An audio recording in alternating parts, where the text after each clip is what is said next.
All right, good morning, good afternoon, and good evening, or what time of the day it is that you are going to be watching this video. And I'm going to say this before I get into this video. Please make sure that YouTube has not unsubscribed you, because it seems like every time I put out one of these videos regarding black folks and white supremacy, my video gets little to no views, or they're just getting blocked altogether. And most of the time my videos don't get seen, only by maybe 2 or 3 people, if that. But if you get to see this video, if you like it, please subscribe to this YouTube channel. And now let's get started. We have the thing that's going on over there in the Ukraine, with Russia invading it. A lot of people are dying, and you have a lot of you black folks out here that's crying about, oh, please pray for the Ukrainians. But it's really funny, and a lot of you are saying pray for the Ukrainians, and donate. Now, why would you stick up for white supremacy? It makes no sense. You guys love to promote white supremacy, whether if it's home or abroad. And the sad thing about it, you have a lot of you, I'm just going to put it like this, a lot of you refuses to donate money to our schools, to our HBCUs that's run down, needs repairing. A lot of you won't. A lot of you won't support black businesses, but you ready to support white supremacy. And the thing is, these people don't even like you. These people abroad, white people abroad, don't even like you black folks. They don't like me either. They don't like none of us. But you still supporting them. And I'm going to let you listen to a clip to show you how surprised that they are about white supremacy about white supremacists killing other white supremacists. Right? And I'm going to show you this, and they're really blatant with their racism. Like, they're shocked. Well, this shouldn't be going on here in the West. This should not be going on. I am shocked. This usually happens in third world countries. And you know what they mean when they say in third world countries. But since y'all love to support white supremacy so much, let's take a look at this clip, okay? Can we do that? But you still will probably ignore what a lot of us are saying anyway. But here's a look. You've seen the situation in Ukraine. You've seen how the world is responding. Now let me show you how the world is covering this invasion. I'm talking about the media, especially Western channels. How are they covering Russia's invasion? With blatant racism. Let me say something at the outset. As journalists, we do not filter hardships and pain. We do not see caste, color, or gender. And we have stuck by this principle. When the Taliban stormed Kabul, we stood with Afghans. When Ethiopia attacked its own people, we questioned them. When unarmed black teenagers were gunned down in the US, we joined the outrage. Today, we are doing the same. We see the plight of the Ukrainian people, and we have reported on their hardships. But what about the Western media? They too are reporting on the crisis, on the war, on the refugees. But they do not see hardships. They only see race, the color of your skin, the color of your hair. Let me show you exhibit number 1. This exchange happened on the BBC, the so-called guardian of unbiased reportage. Listen to how their panel describes the refugees from Ukraine. It's very emotional for me because I see European people with blue eyes and blonde hair being killed. People with blue eyes and blonde hair. That is why the so-called expert on the BBC is emotional, not because the people are homeless, not because their country is being invaded, but because their hair is blonde. On social media, a lot of people are defending the BBC. They say it's a guest, not their anchor. Let me take you back to September last year. Another guest was speaking on the very same channel, South Asian expert Christine Fair. She called out Pakistan's links with the Taliban. Do you remember what the BBC presenter did? She shut her down. She said it was violating the channel's unbiased coverage. So exposing terror links is a violation. Blatant racism and white supremacy is fine. Gold standard indeed. Now for exhibit number 2, NBC News from the US. Listen to this. These are not refugees from Syria. These are Christians, they're white, they're very similar. Very similar to us. How so? Because the Syrian refugees are Muslims, their skin is darker, their hair is not blonde. So Europe does not want them. And remember, this is not being said at some white supremacy cult. This is happening on live television. Exhibit number 3, CBS News, another American broadcaster. Their reporter is appalled by the war, not because there is death and destruction, but because it is happening in Europe. Like Iraq or Afghanistan, this is a relatively civilized, relatively European city where you wouldn't expect that or hope that it's going to happen.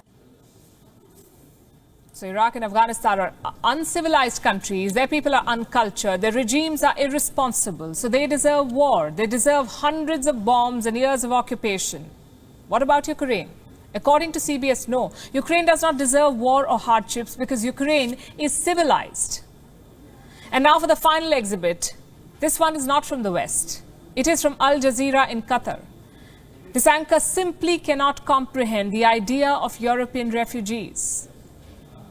What's compelling is just looking at them, the way they're dressed. These are prosperous, I'm loath to use the expression, these are prosperous middle-class people. These are not obviously refugees trying to get away from areas in the Middle East that are still in a big state of war. These are not people trying to get away from areas in North Africa. They look like any European family that you would live next door to. That reporter is confused about the refugees. They look middle class, they look like Europeans. How is something so bad happening to them?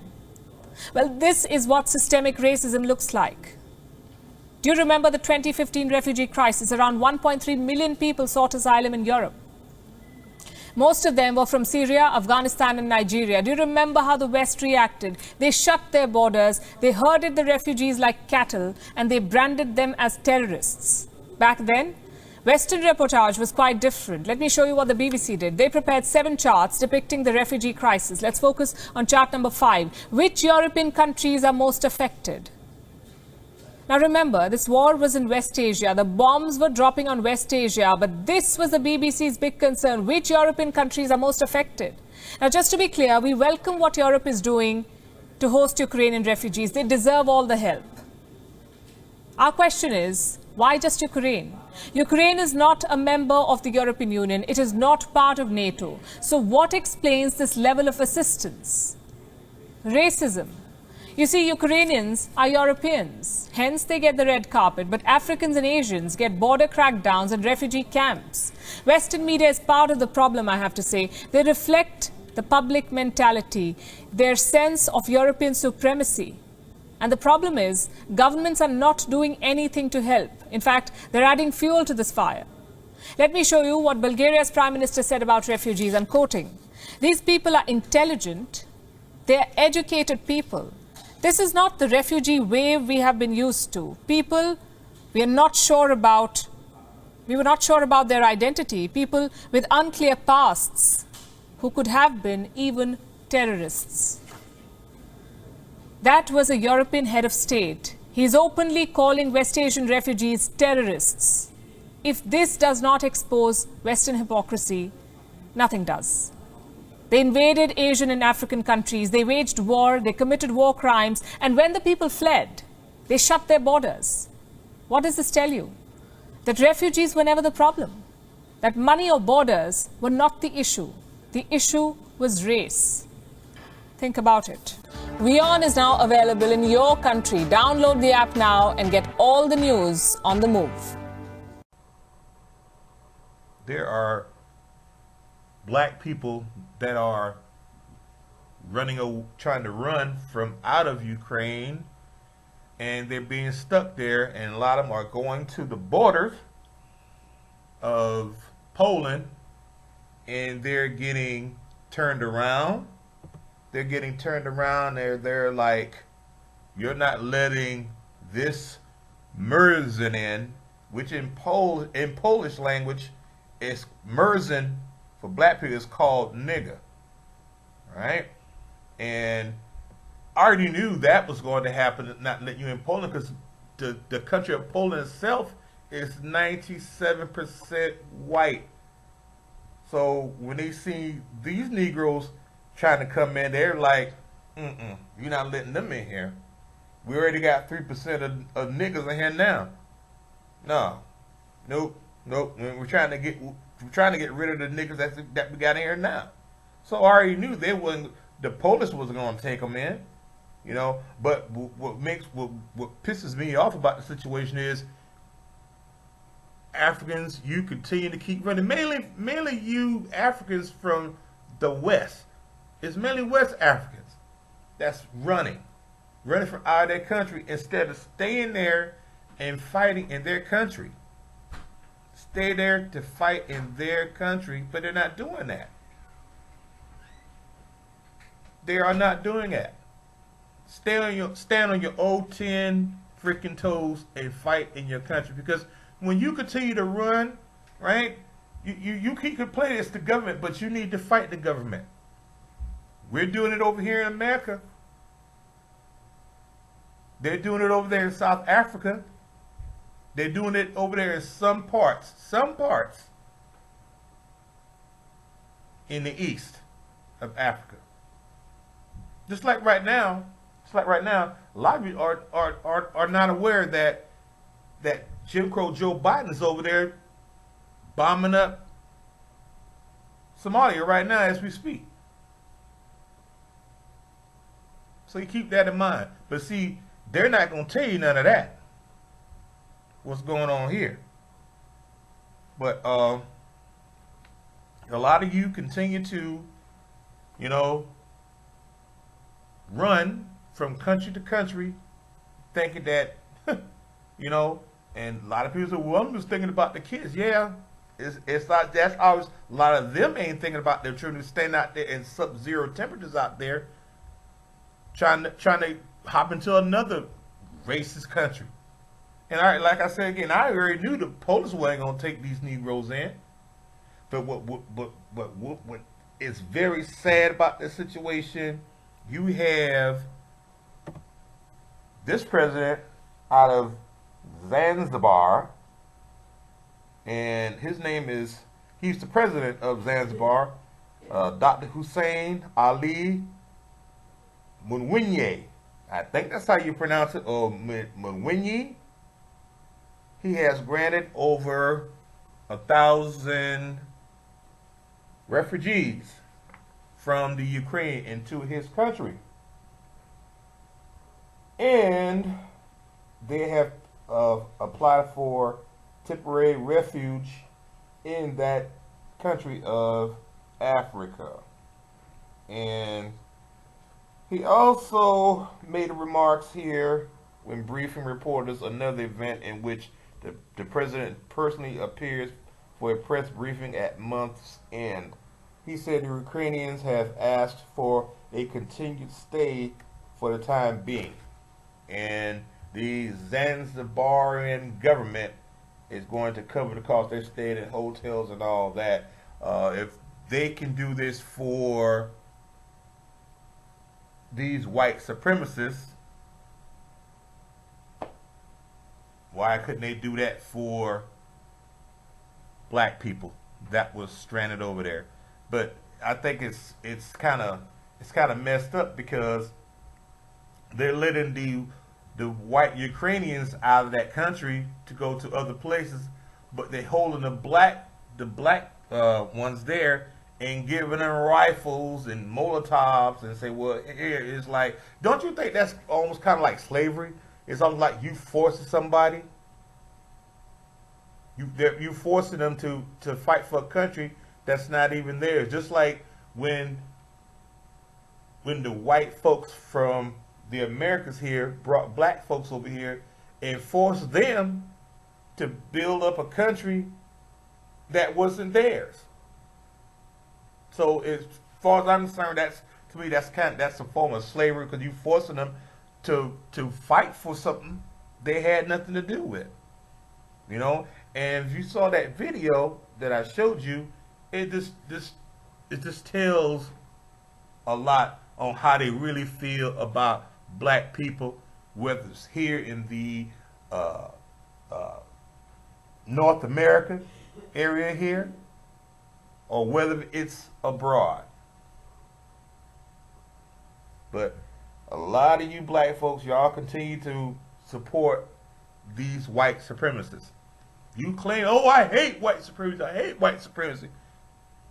No, you don't. You love it. You love it.